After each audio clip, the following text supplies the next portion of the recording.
Hello friends, कैसे हैं आप लोग। आज डे नंबर 72 और एनएसए व्लॉग में आपका स्वागत है। नीलेश्वर एकेडमी आपका हार्दिक अभिनंदन करता है, आप लोगों का स्वागत करता है। और आज हम लोग हर बार की जैसे इस बार भी कुछ नए टॉपिक के साथ आए हैं जिससे आप अच्छा खासा स्कोर कर सकते हैं। अगर आपको ये पहले भी पता था लेकिन कंफ्यूजन होता था तो यहाँ अब आपका कंफ्यूजन दूर होने वाला है। हम लोग फिर से और एक साइंस का एक टॉपिक लेकर आए हैं, जैसा कि हमने कल देखा था। कल हमने क्या देखा था? फोर्स और क्या देखा था? कौन सा टॉपिक देखा था? फोर्स, मास और वेट, ये देखा था साइंस का, है ना। जिसको भी कंफ्यूजन था वो दूर हुआ। वैसे ही कंफ्यूजन वाली आज भी जो चीजें हैं वो लेकर आया हूं जिससे आपका कंफ्यूजन पूरी तरीके से दूर होगा। तो देखते हैं कि क्या है टॉपिक, क्या है हमारे बास्केट में, क्या है खजाने में। तो देखिए, वन वर्ल्ड फिजिक्स नोट्स, इसमें आता है पहला बॉइलिंग। बॉइलिंग यानी होता है उबालना, उबालना, उबालना। अच्छा, उबालना किसको कहते हैं ये ही नहीं पता होता हमको।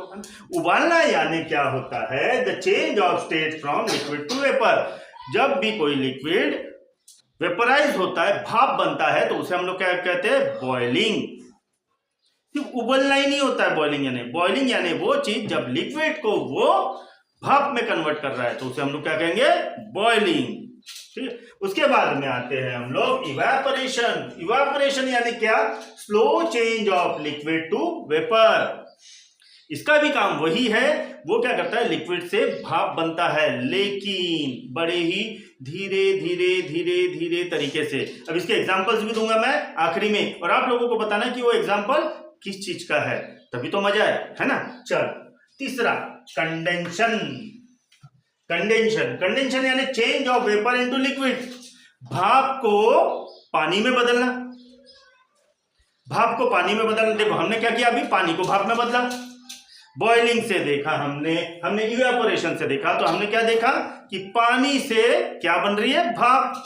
लेकिन अब उल्टा कंडेंशन में क्या हो रहा है? भाप से पानी बनाया जा रहा है ना। भाप से पानी बनाना है, उसका भी एग्जांपल क्या है हमारे पास, देखेंगे हम लोग और पूछेंगे आप लोगों से कि इसका एग्जांपल ये है क्या। चल, उसके बाद में आता सब्लिमेशन। सब्लिमेशन यानी direct change from solid to gas. देखो, कोई सॉलिड चीज है, वो सॉलिड चीज पहले लिक्विड बनेगी, लिक्विड बन के गैस बनेगी। लेकिन सब्लिमेशन यानी क्या होता है? डायरेक्ट सॉलिड को डायरेक्टली हम लोग गैस में कन्वर्ट कर रहे हैं, ना वो लिक्विड बन रही है ना कुछ, डायरेक्ट गैस, है ना। तो वो कैसे, हाउ इट पॉसिबल, क्या है इसके पीछे का एग्जांपल, क्या है इसके पीछे का है, वो सब हम लोग देखेंगे। डिपोजिशन। डिपोजिशन यानी direct change from gas to solid, यानी कि अब पहले हमने सॉलिड से गैस देखे, अब उसके बाद में देखेंगे गैस से सॉलिड। अब इसको हम लोग आसानी से समझेंगे एग्जांपल के थ्रू, क्योंकि अभी भी हमारे कंफ्यूजन अभी तक के दूर हुए नहीं है। बॉइलिंग, बॉइलिंग यानी कि पानी को उबालना। हम चाय उबालते हैं, देखो उबलता है उबलता है उबलता है, उसमें से गैस निकलती है निकलती है निकलती है, वेपराइज होती है, तो उसको हम बोलेंगे बॉइलिंग, पानी। ये हो गया हमारा पहले का एग्जाम्पल। दूसरा है इवेपोरेशन, यानी कि पानी से भाप बनना, लेकिन वो भी क्या? धीरे धीरे धीरे धीरे। जब भी हम गीले कपड़े सुखाने के लिए डालते हैं तो वो होता है लिक्विड से वेपराइज होना, उसे ही भी हम लोग कहेंगे इवेपोरेशन। धूप काले में देखना कि आपका पानी जमा हुआ है, धीरे धीरे वो पानी खत्म हो जाएगा, यानी कि कम कम कम कम होते हुए वो उड़ जाएगा, तो उसे कहेंगे हम लोग लिक्विड से गैस बनना। उसके बाद में कंडेंशन। कंडेंशन यानी change of vapour into liquid. देखो, ड्राइंग क्लॉथ, ये भी हो गया मेरा सेकंड का। थर्ड हो गया कंडेंशन। कंडेंशन यानी hot surface plate. Hot surface plate यानी देखो, हम कोई चीज है ना गर्म कर रहे हैं, उसके ऊपर हमने एक प्लेट झाँक दिया, अब वो उसके नीचे देखना ऐसा ड्यू ड्रॉप जमा हो जाते हैं, है ना। अब उसका धीरे धीरे धीरे धीरे गैस से सॉलिड में चेंज हो रहा है, गैस से सॉलिड में चेंज होना है, नहीं सॉलिड से, हाँ, गैस से सॉलिड में चेंज हो रहा है। क्योंकि अब क्या हो रही है, जो हमारी जो भाप जो है जमा, और वो भाप क्या हो रही है? धीरे धीरे पिघल कर पानी बन रही है, धीरे धीरे पिघल कर क्या बन रही है?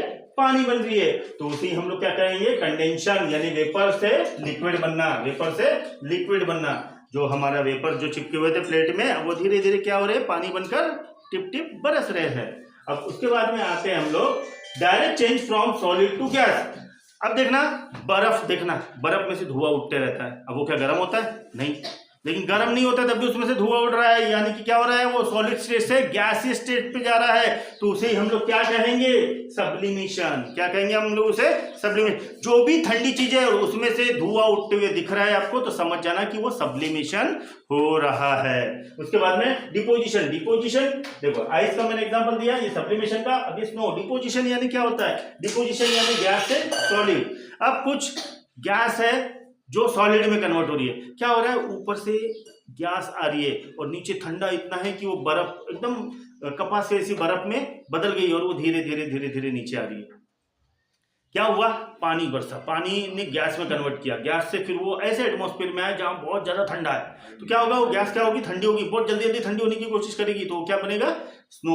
और वो भी कैसा स्नो बनेगा, क्योंकि गैस होती है हल्की, तो वो क्या होगा, एकदम कपास की ऐसी बर्फ ऐसी तैरती हुई आ रही है नीचे। तो जो बर्फ जो गिरती है ना, तो वो ऐसे बड़े बड़े डल्ले नहीं गिरते, वो आती है कपास की जैसी बर्फ। तो जैसे ही वो कपास की जैसी बर्फ बनती है, तो समझ जाना कि वहां हमारा क्या हो रहा है, डिपोजिशन हो रहा है, यानी गैस से क्या कर रहे हैं हम लोग, सॉलिड, इसे हम लोग कहते हैं स्नो। है ना इजी। चलो इसको रिवाइज कर लेते हैं। बॉइलिंग यानी उबालना, यानी कि क्या हो रहा है, लिक्विड से गैस बन रहा है। इवेपोरेशन, लिक्विड से गैस बन रहा है लेकिन स्लो, ठीक है। कंडेंशन, कंडेंशन उल्टा, हमारा जो भाप है, भाप से पानी बनना, हमारा भाप से पानी बनना। सब्लिमेशन क्या होता है, सॉलिड से गैस, यानी कि सॉलिड चीजों से कन्वर्ट क्या में हो रहा है, गैस में हो रहा है। डिपोजिशन में गैस से सॉलिड में हो रहा है, उल्टा हो रहा है। तो हमने देखा है आज 5 चीजें देखी है, बॉइलिंग, इवेपोरेशन, कंडेंशन, सब्लिमेशन और डिपोजिशन।